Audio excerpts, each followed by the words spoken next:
Editing sell contents class 7 এর এটা part number 6 video. এর আগের ভিডিওটাতে আমরা আলোচনা করেছিলাম কিভাবে চেঞ্জ করা যায় কলাম উইথ, ঠিক আছে। এই ভিডিওটাতে আলোচনা হয়েছিল পার্ট নাম্বার 5-এ। তোমরা যদি সেই ভিডিওটা এখনো না দেখে থাকো তাহলে এই ভিডিওর ডেসক্রিপশনে গিয়ে তোমরা সেই ভিডিওটা দেখতে পারো।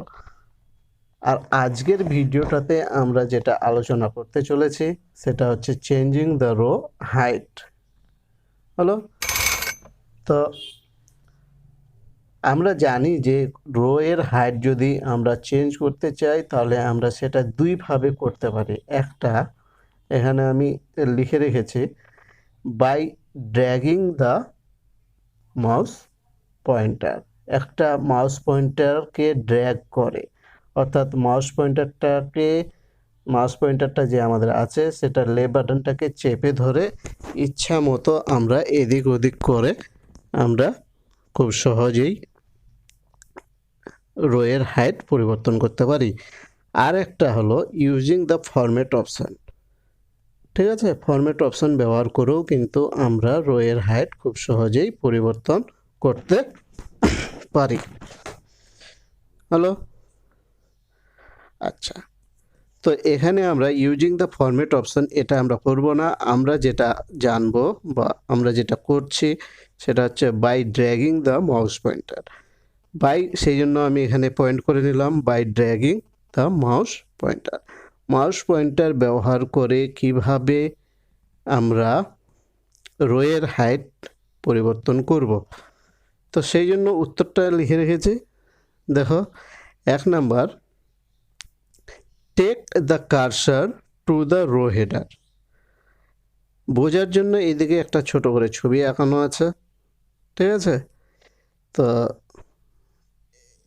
এটা একটা রো, এটা একটা রো, এটা একটা রো, 1 2 3 তিনটা রো আছে এখানে। তিনটা রো এর যে কোনো হেডারে ক্লিক করতে হবে। সেই জন্য এখানে বলা আছে take the cursor to the row headers, অর্থাৎ মাউস পয়েন্টারটাকে, অর্থাৎ মাউসের যে কার্সারটা হয়ে আছে, কার্সারটা এরকম থাকে। এই কার্সারটাকে যখন আমরা এখানে নিয়ে যাব ঠিক এই দাগগুলোর মধ্যে, অর্থাৎ বর্ডারগুলোর মধ্যে, তখন কিন্তু এই কার্সারটা আর এইরকম থাকবে না, সেটা চেঞ্জ হয়ে এইরকম হয়ে যাবে, অর্থাৎ দ্বিমুখী তীর চিহ্ন হবে, ডাবল হেডেড অ্যারো হয়ে যাবে, ঠিক আছে। এখানে যদি নিয়ে যাই তাহলে এরকম একটা দ্বিমুখী তীর চিহ্ন হবে। তারপর কি করতে হবে, যখনই দ্বিমুখী তীর চিহ্ন হয়ে যাবে তখন আমাদের ভাবতে হবে যে ঠিকঠাক জায়গায়, অর্থাৎ বর্ডারটার মধ্যে মাউসটা ঠিকঠাক জায়গায় পজিশন মতো বসেছে। এইবার যখন দ্বিমুখী তীর চিহ্ন হবে তখন আমাদের কি করতে হবে, click and drag the cursor up or down. এই যে দাগটা রয়েছে এখান থেকে এটাকে উপরে নিয়ে যেতে হবে কিংবা নিচে নিয়ে আসতে হবে। উপরে নিয়ে গেলে, এটা যদি রোটা হয়, উপরে নিয়ে গেলে কি হবে, রোটা ছোট হয়ে যাবে, নিচে নিয়ে এলে কি হবে, রোটা অনেক বড় হবে।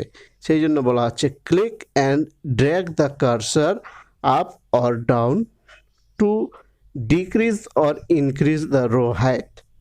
অর্থাৎ ক্লিক করো এবং মাউসের কার্সারটাকে ড্র্যাগ করো উপরে কিংবা নিচে, বাড়ানোর জন্য কিংবা কমানোর জন্য রোয়ের হাইটটাকে। বোঝা গেল? আমি এখানে কলম দুটার ব্যবহার করছি আরও ভালো মতো বোঝানোর জন্য। দেখো, এটা রো এর বর্ডার, এটাও রো এর বর্ডার, ঠিক আছে। এই প্রথম এই কলমটা রয়েছে, এটা রো এর বর্ডার, এটাও রো এর বর্ডার।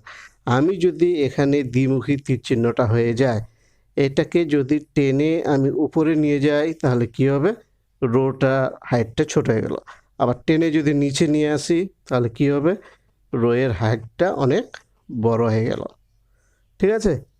তাহলে উপরে নিয়ে গেলে ছোট হলো, নিচে নিয়ে গেলে বড় হয়ে গেল। সব সময় যে এরকমই হবে তা নয়, হ্যাঁ। উপরে নিয়ে গেলে যে সব সময় ছোট হবে সেটা কিন্তু নয়। উপরে নিয়ে গেলাম ছোট হলো, কিন্তু সবসময় ছোট নাও হতে পারে। কারণ আমি যদি এখানে ক্লিক করি, এখান থেকে যদি আমি উপরে নিয়ে যাই তাহলে বড় হবে। ঠিক আছে? আচ্ছা, নিচে নিয়ে এলে যে ছোট হয়, নিচে নিয়ে এলে এর আগের বার দেখেছিলাম যে এটাকে নিচে নিয়ে এলে কি হতো, ছোট হয়ে যাচ্ছে। কিন্তু আমি যদি এটাকে আবার নিচে নিয়ে আসি তাহলে কিন্তু ছোট হবে। সেই জন্য এটা আমাদের ইচ্ছার উপর নির্ভর করবে, আমি কোনটাকে ধরছি আর কোনটাকে ইচ্ছা মতো করে আমরা বড় কিংবা ছোট করছি। তাহলে বোঝা গেল কিভাবে রোয়ের হাইটটাকে ছোট কিংবা বড় করা যায়।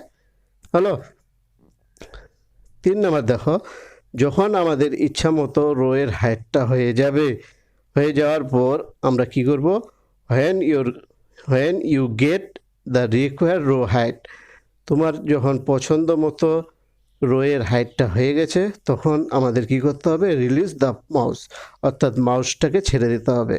কারণ আমরা মাউসটাকে কি করেছিলাম, এখানে ক্লিক অ্যান্ড ড্র্যাগ করছিলাম, ক্লিক ড্র্যাগ চেপে ধরে আমরা ক্লিক করেছিলাম, সেটাকে এখন ছেড়ে দিতে হবে। তাহলে এইভাবে খুব সহজেই কি করা যায়, মাউস পয়েন্টারের মাধ্যমে রোয়ের হাইটটাকে বাড়ানো যায় কিংবা কমানো যায়। এইবার চলে আসি, এটা আমি একটা ছবি অঙ্কন করে নিয়েছি। এখানে দেখো একটা রো, দুটা রো আছে।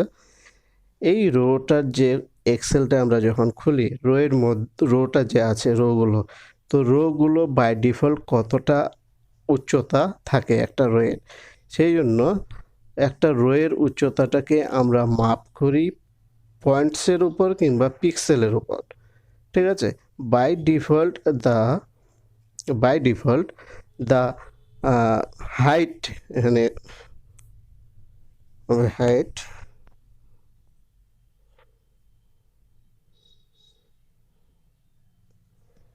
by default the height of row in এক্সেলের মধ্যে একটা রোয়ের বাই ডিফল্ট হাইটটা কত থাকে হচ্ছে সেটা 12.75 পয়েন্টস। ঠিক আছে? আর 12.75 পয়েন্টসকে যদি আমরা পিক্সেলে কনভার্ট করি তাহলে সেটা হয় কত, 17 পিক্সেল, 17 পিক্সেল। ঠিক আছে? রোয়ের হাইটটাকে আমরা দুইভাবে নির্ণয় করতে পারি, পয়েন্টস আকারে কিংবা পিক্সেল আকারে। পয়েন্টস করলে বাই ডিফল্ট হয় কত, 12.75 পয়েন্টস, সেটাকে পিক্সেলে কনভার্ট করলে হয় 17 পিক্সেল। আর সর্বোচ্চ এই যে রোটা রয়েছে, রোটার হাইটটাকে বাড়িয়ে সর্বোচ্চ কতটা করা যায়, the maximum row height is 409 points, 409 points হয়। একটা রোয়ের ম্যাক্সিমাম হাইটটা কত হতে পারে, 409 পয়েন্টস অবধি হতে পারে। বোঝা গেল? আশা করি সবাই ব্যাপারটা বুঝতে পেরেছ।